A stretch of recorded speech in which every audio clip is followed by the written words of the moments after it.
नमस्कार बंधू भगिनींनो, आपल्या सगळ्यांचं सहर्ष स्वागत आहे स्वास्तिकम या माझ्या चॅनलवर। आज मी आपल्यासाठी भगवद्गीता जशी आहे तशी या पुस्तकातील पुढील विवरण घेऊन आलेले आहे, तरी आपण सगळ्यांनी श्रवण करावं। हरे कृष्ण कृष्ण कृष्ण हरे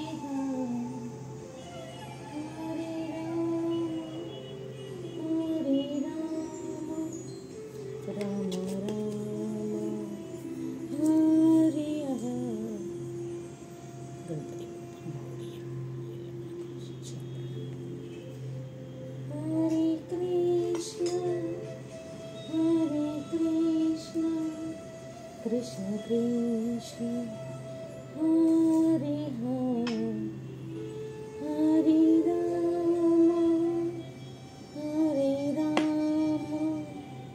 राम राम हरे हरे।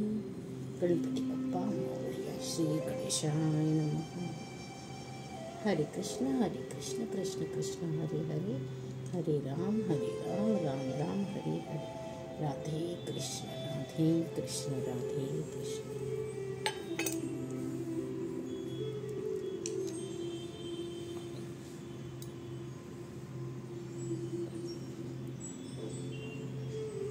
नैवेद्यं समर्पयामि।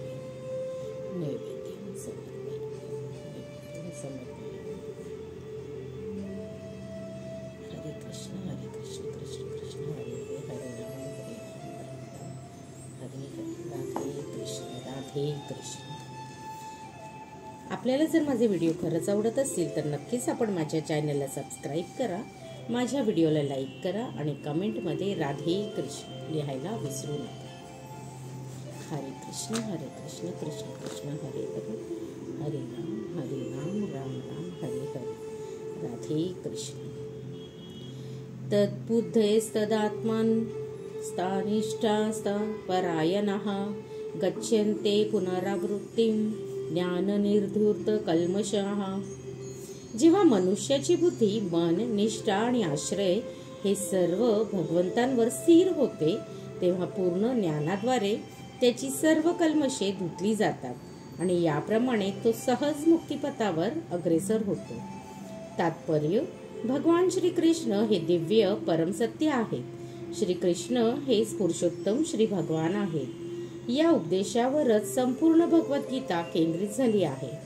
सर्व वैदिक शास्त्रांचेही हेच मत आहे। परतत्व म्हणजेच परमसत्य होय आणि तत्ववेते या परतत्वालाच ब्रह्म, परमात्मा आणि भगवान म्हणून जाणतात। भगवान हेच सर्वोच्च परतत्व आहेत। भगवंताहून अधिक दुसरे काहीही नाही। भगवान सांगतात की मतः परंतरम ज्ञानत किंचिदस्ति धनंजय।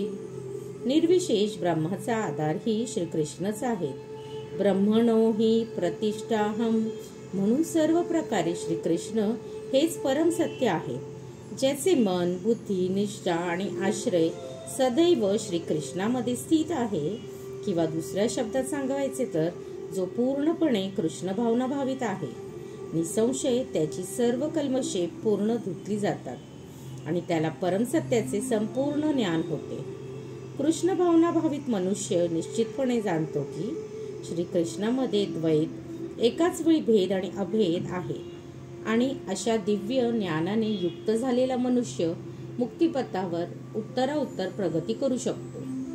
विद्या विनये संपन्ने ब्राह्मणे गवी हस्तिनी शुनी चैव स्वपाके च पंडिताः समर्दर्शिनः। विनम्र साधू व्यक्ती यथार्थ ज्ञानाचे आधारे विद्या विनय संपन्न ब्राह्मण, गाय, हत्ती, कुत्रा आणि चांडाळ या सर्वांना समदृष्टीने पाहतो। तात्पर्य: कृष्ण भावना भावित मनुष्य जाती किंवा योनी यामध्ये मुळीच भेद करत नाही। सामाजिक दृष्ट्या ब्राह्मण आणि चांडाळ हे भिन्न असतील किंवा योनींचा विचार करता कुत्रा, गाय, हत्ती हे भिन्न असतील, परंतु विद्वान पंडिताच्या दृष्टीने हे शारीरिक भेद निरर्थक आहेत, कारण ते सर्व भगवंतांशी संबंधित आहेत आणि भगवंत परमात्मा या आपल्या विस्तारित रूपाद्वारे प्रत्येकाच्या हृदयामध्ये स्थित आहेत. परमसत्याचे असे ज्ञान म्हणजेच वास्तविक ज्ञान आहे. निरनिराळ्या जाती किंवा योनीमधील शरीरांचा विचार केल्यास भगवंत प्रत्येकावर सारखेच दयाळू आहेत, कारण ते प्रत्येक प्राणीमात्राला मित्रत्वानेच वागवितात आणि जीवाच्या बाह्य स्थितीचा विचार न करता ते परमात्मा रूपाने प्रत्येक प्राणीमात्रामध्ये वास करतात.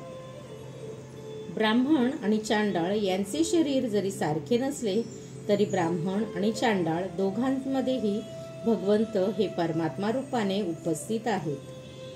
शरीर म्हणजे विविध प्राकृतिक गुणांची भौतिक निर्मिती आहे, परंतु आत्मा आणि परमात्मा हे आध्यात्मिक गुणात्मक दृष्ट्या समानच आहेत.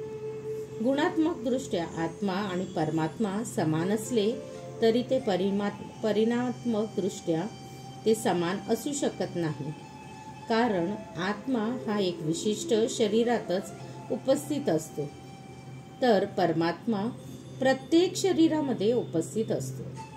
कृष्ण भावना भावित मनुष्याला याचे पूर्ण ज्ञान असते आणि म्हणून तो खऱ्या अर्थाने विद्वान असतो आणि त्याला समदृष्टी असते. आत्मा आणि परमात्म्यामधील समानता म्हणजे दोघेही सच्चिदानंद आहेत, परंतु दोहांमधील फरक हाच आहे की आत्मा हा केवळ विशिष्ट शरीराच्या मर्यादित क्षेत्रामध्ये चेतन असतो, तर परमात्मा सर्व शरीरांमध्ये चेतन असतो.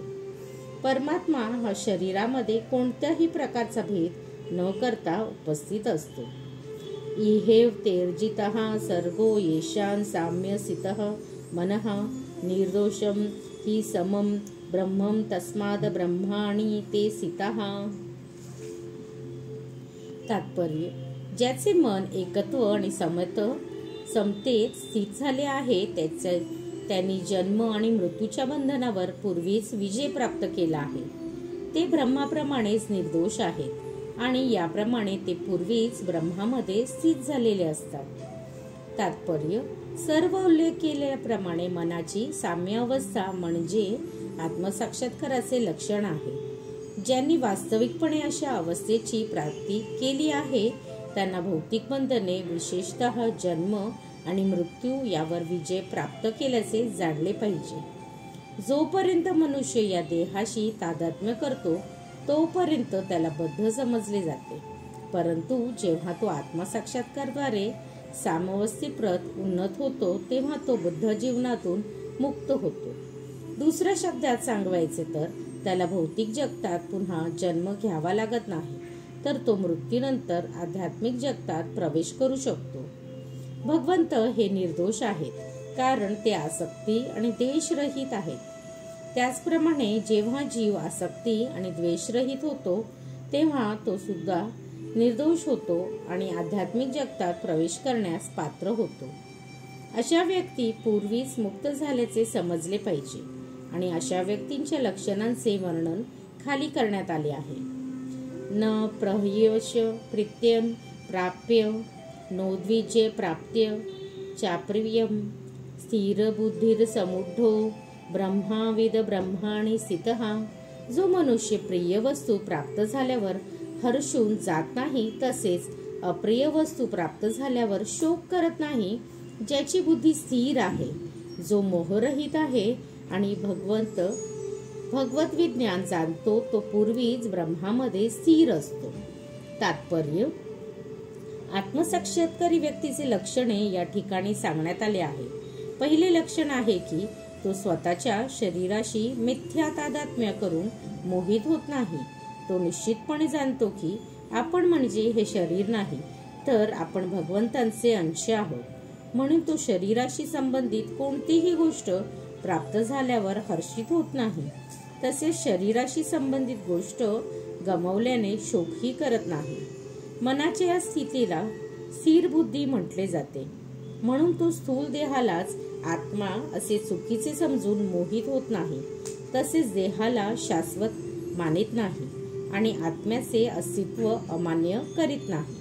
या ज्ञानामुळे तो परम सत्याचे संपूर्ण विज्ञान म्हणजे ब्रह्म, परमात्मा आणि भगवान जाणण्याच्या स्तरापर्यंत उत्पन्न होतो. तो सर्व तऱ्हेने ब्रह्माशी एकरूप होण्याचा मिथ्या प्रयत्न न करता आपल्या स्वरूप स्थितीला पूर्णपणे जाणतो. यालाच ब्रह्मसाक्षात्कार असे म्हणतात. अशा स्थिर बुद्धीला कृष्ण भावना म्हणतात. बाह्य स्पर्शस्व सकात्मा विद्यन्मात्मी यत्सुखम स ब्रह्म योग युक्तात्मा सुखमक्षय मश्युंते. असा मनुष्य भौतिक इंद्रिय सुखामध्ये आसक्त होत नाही, तर तो स्वतःमध्ये सुखाचा अनुभव घेत सदैव समाधिस्थ असतो. या प्रकारे आत्मसाक्षात्कारी मनुष्य ब्रह्माच्या ठायी एकाग्र झाल्याने अमर्याद सुखाचा अनुभव घेतो.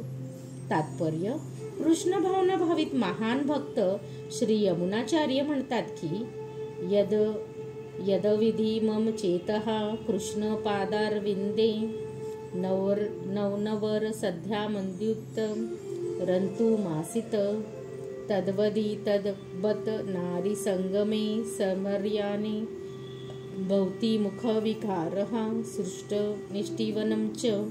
माझे मन भगवान श्रीकृष्णाच्या चरणकमलामध्ये रममाण झाल्यापासून आणि नवीन दिव्य रसांचे नित्य आस्वादन करीत असल्यामुळे जेव्हा जेव्हा मी लैंगिक सुखाचा विचार करतो तेव्हा तात्काळ माझे मुख विकारांनी भरून येते आणि त्या विचारावर मी थुंकतो. ब्रह्मयुक्त किंवा कृष्ण भावनायुक्त मनुष्य भगवंताच्या प्रेममय सेवेत इतका संलग्न झालेला असतो की त्याची भौतिक इंद्रिय सुखाची रुची पूर्णपणे नाहीशी होते. भौतिकदृष्ट्या मैथुन सुख हेच सर्वश्रेष्ठ सुख आहे. संपूर्ण जग हे मैथुन सुखाच्या प्रभावाखाली कार्यरत आहे आणि विषयी मनुष्य या सुखाने प्रेरित झाल्यापासून मुळीच कार्य करू शकत नाही. परंतु कृष्ण भावनेमध्ये युक्त असलेला मनुष्य मैथुन सुख टाळून अधिक जोराने कार्य करू शकतो. आध्यात्मिक साक्षात्काराची हीच कसोटी आहे. आध्यात्मिक साक्षात्कार आणि मैथुन सुख कधीच एकत्रित राहू शकत नाही. कृष्ण भावना भावित मनुष्य हा मुक्त जीव असल्यामुळे तो कोणत्याही प्रकारच्या इंद्रिय सुखाकडे आकर्षित होत नाही. येही स्पर्शरजा भोग दुःख योनयः एव येते आद्यंतवन्तः कौन्तेय न तेषु रमते बुद्धः. भौतिक इंद्रियांच्या संयोगापासून उत्पन्न होणाऱ्या दुःखाचे कारणामध्ये बुद्धिमान मनुष्य भाग घेत नाही. हे कौंतया, अशा सुखांना आरंभ आणि शेवट असतो, म्हणून बुद्धिमान व्यक्ती त्यामध्ये आनंद घेत नाही. तात्पर्य: प्राकृतिक इंद्रियांच्या संयोगामुळे भौतिक इंद्रिय सुखे उत्पन्न होतात आणि शरीर हेच मुळी तात्पुरती असल्यामुळे प्राकृतिक इंद्रियही तात्पुरती असतात. क्षणभंगुर अशा कोणत्याही गोष्टीत मुक्त जीव रमत नाही. दिव्य आनंदापासून प्राप्त होणाऱ्या सुखाचे पूर्ण ज्ञान असणारा मुक्त जीव मिथ्या सुख भोग करण्यास कसा मान्य करेल? पद्मपुराणात सांगण्यात आले आहे की रमते योगिनोन्नते सत्यानंदे चिदात्मने इति रामपदेनासौ परम ब्रह्मादिभयेते. योगीजन परमसत्यापासून अमर्याद आनंद प्राप्त करतात आणि म्हणून परमतत्व श्री भगवान हे राम म्हणून संबोधले जातात. श्रीमद भागवतातही सांगितले आहे की नायम देहो देहभाजाम नुलाके कष्टान कामान हते विडभुंजये तपो दिव्यं पुत्रका येन सत्व शुद्धेद यस्माद ब्रह्म सौख्य त्वत्तनं.